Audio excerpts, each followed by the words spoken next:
Puluhan emek yang sudah terbudi melo arisan di kampungnya di Talang Betutu datangi Polrestabes Palembang guna ngadu ke bandar arisan inisial HE yang sudah melari ke duit arisan mereka mencapai 130 juta rupiah. Para korban ini dewe rata-rata sudah melo arisan hampir setahun, di mana mereka bayar duit arisan 1 juta rupiah tiap bulannya. Namun di tengah perjalanan bandar arisan inisial HE ngilang kate kabar berita dengan gawak duit arisan tersebut. Menurut keterangan Fitri Lia, salah si korban ngatoke, sudah 3 bulan pelaku ngilang kate kabar berita. Dirinya percaya sama pelaku jadi bandar karena tetanggoan. Kasus penipuan arisan. Penipuan arisan. Yeah. Itu cak mana itu? Nah, dia nih Kronologinya. Dia nih kita setoran ya, tapi dia enggak, kita sudah narik tapi enggak disetorkannya duit sama kita. Oh, bandarnya siapa? Sherly alias Herlianti. Yang dilapor ke? Itulah Sherly. Sherly, dia lah bandarnya. Dialah bandarnya.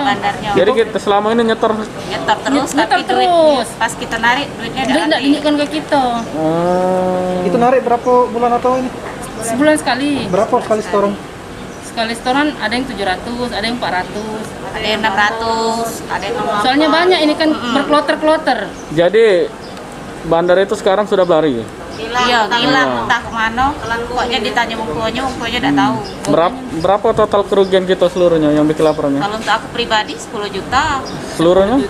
Seratusan lah. 100 lebih. Berarti si pelaku itu bawa duit 100 juta berlari, 100-an. Ratusan lebih. Ratusan lebih. Harapan. Sebelum ngadu ke polisi, para peserta arisan sudah mendatangi wong tua sang bandar. Namun wong tua sang bandar tak tahu ini keberadaan anaknya. Ini pengaduan yang sudah dibikin bakal diproses oleh Satreskrim Polrestabes Palembang. Irawan, PAL TV.